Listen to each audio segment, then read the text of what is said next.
नमस्कार, आप देख रहे हैं खबर दमदार। मैं हूं आपके साथ मेनका चौधरी और सबसे पहले आज की 5 बड़ी खबरें आपके सामने रखती हूं। सबसे बड़ी खबर है, योगी सरकार काशी में कैबिनेट मीटिंग करने जा रही है। यह आज एक बड़ी खबर आई।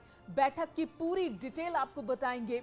सीएम योगी ने आजमगढ़ में एक रैली की और समाजवादी पार्टी पर बड़ा हमला किया।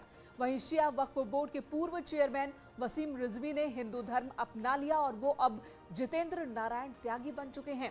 वहीं एसपी सांसद एसटी हसन के भड़काऊ बोल भी आपको सुनवाएंगे और इसी के साथ कल पूर्वांचल को मिलने वाली डबल सौगात के बारे में भी विस्तार से जानकारी इस बुलेटिन में आपको देंगे।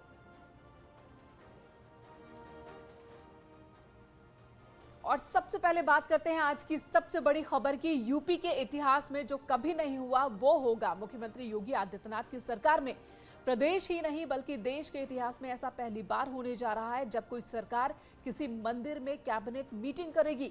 सूबे की योगी सरकार की कैबिनेट मीटिंग 16 दिसंबर को काशी विश्वनाथ मंदिर में होगी। इस बैठक में मुख्यमंत्री के साथ ही दोनों डिप्टी सीएम और दूसरे मंत्री अधिकारी मौजूद होंगे। देश में पहली बार इतिहास रचने जा रहा है। किसी भी राज्य सरकार की कैबिनेट मीटिंग उसकी राजधानी में होती है, लेकिन पहली बार उत्तर प्रदेश सरकार की कैबिनेट मीटिंग किसी मंदिर में होगी। आमतौर पर लखनऊ में होने वाली मीटिंग यहां वाराणसी में किसी काशी विश्वनाथ मंदिर में होने जा रही है। 16 दिसंबर को काशी विश्वनाथ मंदिर में कैबिनेट की मीटिंग होगी, जिसमें मुख्यमंत्री योगी आदित्यनाथ के साथ deputy CM doctor Dinesh Sharma और केशव मौर्य भी मौजूद होंगे। साथ ही साथ कैबिनेट के सारे मिनिस्टर होंगे। यहीं पर मीटिंग का मसौदा रखा जाएगा और यहीं पर कैबिनेट से जुड़े सारे अफसर होंगे। तो उत्तर प्रदेश में ये इतिहास रचने जा रहा है, जिसमें पहली बार कैबिनेट की मीटिंग किसी मंदिर में होने जा रही है। कैमरा पर्सन पंकज सिन्हा के साथ उपेंद्र द्विवेदी, न्यूज 18 वाराणसी। और वहीं आज सीएम योगी आदित्यनाथ आजमगढ़ के दौरे पर रहे। यहां पर 32 विकास परियोजनाओं का उन्होंने लोकार्पण और शिलान्यास किया, जिसके बाद सीएम योगी ने एसपी अध्यक्ष अखिलेश यादव पर तंज कसा। मुख्यमंत्री ने लोगों को याद दिलाया कि किस तरह से समाजवादी पार्टी ने गुंडई की और रामपुर में आजम खान ने दलितों पर किस तरह से जुल्म ढाया, इसका भी जिक्र मुख्यमंत्री ने किया। लेकिन बीएसपी और कांग्रेस चुप रही। उन्होंने कहा कि एक वक्त तो हालात ऐसे बन गए थे कि लोग कहते थे कि जिस गाड़ी में समाजवादी पार्टी का झंडा है उसे समझो उसमें गुंडा है। इसी के साथ ही सीएम ने कोरोना वैक्सीन न लगवाने को लेकर भी अखिलेश यादव को एक बार फिर लपेटा।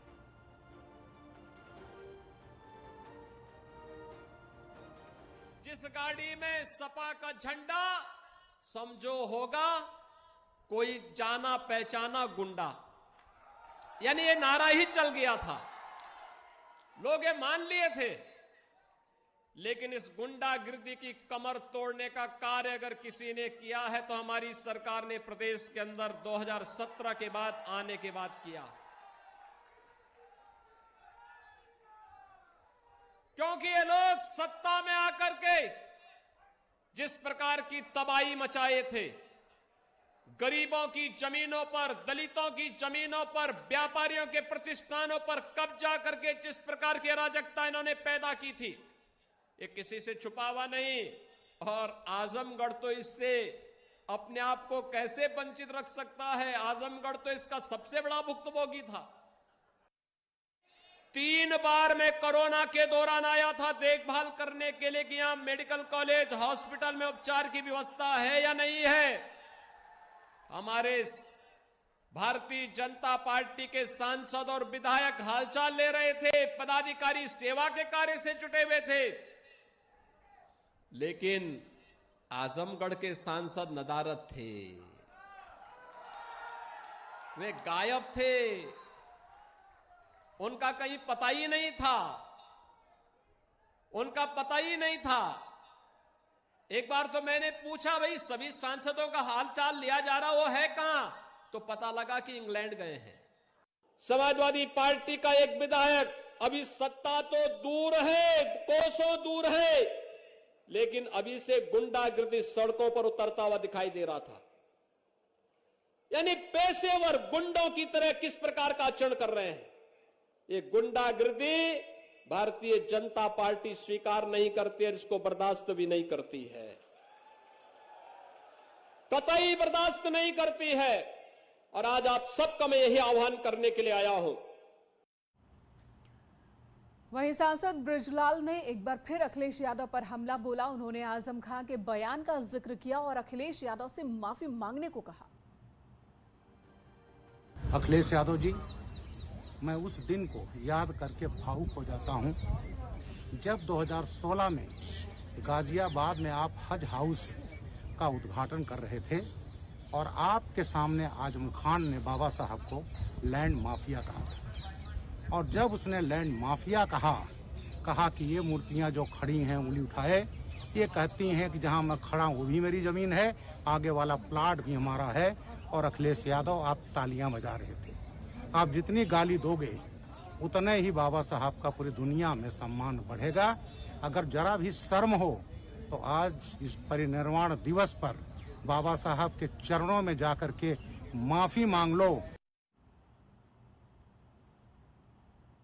और इधर आज सीएम योगी आदित्यनाथ ने गोरखपुर पहुंचकर पीएम के दौरे के लिए की गई तैयारियों का जायजा लिया। पीएम मोदी कल पूर्वी यूपी को बड़ी सौगात देने वाले हैं। पीएम मोदी गोरखपुर में करीब 10,000 करोड़ के विकास कार्यों का तोहफा देंगे, जिसमें खाद कारखाना, एम्स और आईसीएमआर के हाईटेक लैब का उद्घाटन करेंगे। इसके बाद प्रधानमंत्री एक जनसभा को भी संबोधित करेंगे। इसके लिए पूरी तैयारी की जा चुकी है। बीजेपी का दावा है कि ये जनसभा ऐतिहासिक होने वाली है और इसमें 3 लाख से ज्यादा लोग शामिल होंगे।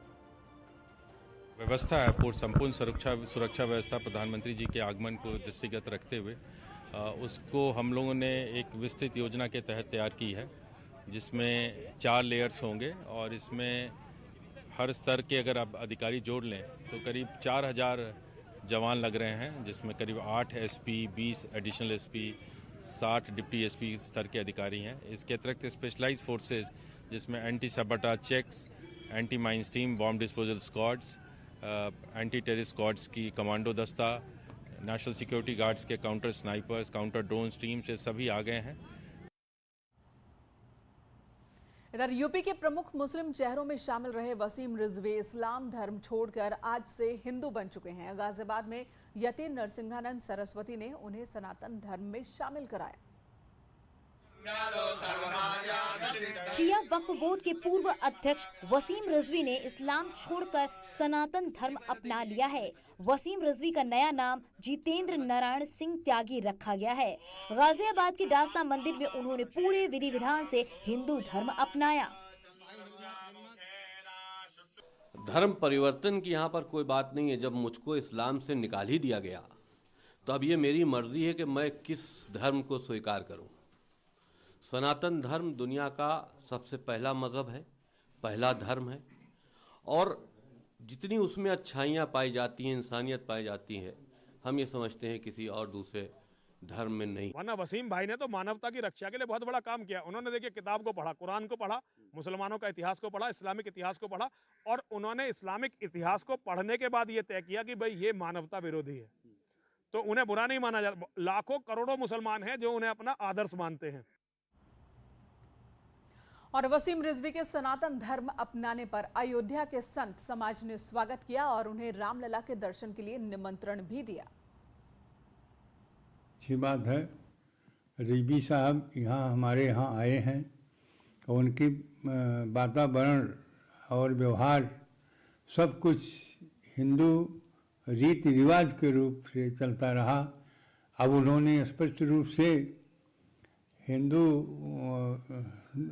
को स्वीकार कर लिया है, हिंदू सनातन में, तो बहुत अच्छी।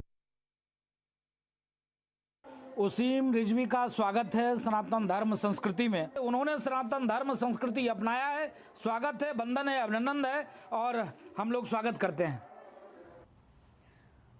और इस बीच मुरादाबाद के एसपी सांसद एसटी हसन ने भड़काऊ बयान दिया। उन्होंने कहा कि बीजेपी देश के मुसलमानों को मजदूर बनाकर रखना चाहती है। बहुत जल्द कॉमन सिविल कोड आने वाला है। साथ ही एसटी हसन ने कहा कि अगर दूसरी शादी करनी है तो बीजेपी को हराना होगा। अल्लाह के वास्ते इसमें बट मत जाना।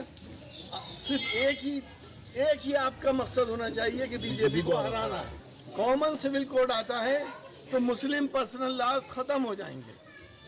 हम अपनी औलाद को विरासत में जो तरका देते हैं पूरी दुनिया का वाहिद मजहब इस्लाम है जिसने औरतों को बाप के तरके में हिस्सा दिया है। वाहिद मजहब, चाहे वो आधा है लड़के से, वो बंद हो जाएगा। हमारे वक्फ खत्म हो जाएंगे, हमारे हिबे खत्म हो जाएंगे, दूसरी शादी नहीं कर सकते। इधर बीएसपी अध्यक्ष मायावती ने अखिलेश यादव की विजय रथ यात्रा को लेकर सवाल खड़े किए हैं। मायावती का कहना है कि जीत से पहले विजय रथ यात्रा निकालना गलत है। बीएसपी अध्यक्ष मायावती ने लखनऊ में बाबा साहब को नमन किया। इस मौके पर उन्होंने समाजवादी पार्टी पर जमकर वार किया। उन्होंने कहा कि चुनाव में जीत से पहले विजय रथ यात्रा निकालना गलत है। ये भी जनता को मालूम है कि ये गठबंधन करने वाले लोग जो विजय रथ यात्रा निकाल रहे हैं, तो अभी तो विजय मिली भी नहीं है इनको। लेकिन अभी कल मैं देख रही थी चंदौली में, तो समाजवादी पार्टी के लोग किस तरीके से कानून को अपने हाथ में लेकर, और उनका विधायक भी तो कानून को अपने हाथ में लेकर, तो वहाँ के पुलिस कर्मियों के साथ जो उनका दुर्व्यवहार रहा है वो किसी से छिपा नहीं। अभी तो वो विजय भी नहीं मिली है, ये हाल है। यहाँ रुकेंगे एक छोटे से ब्रेक के लिए, तुरंत लौटेंगे, आप बने रहे हमारे साथ।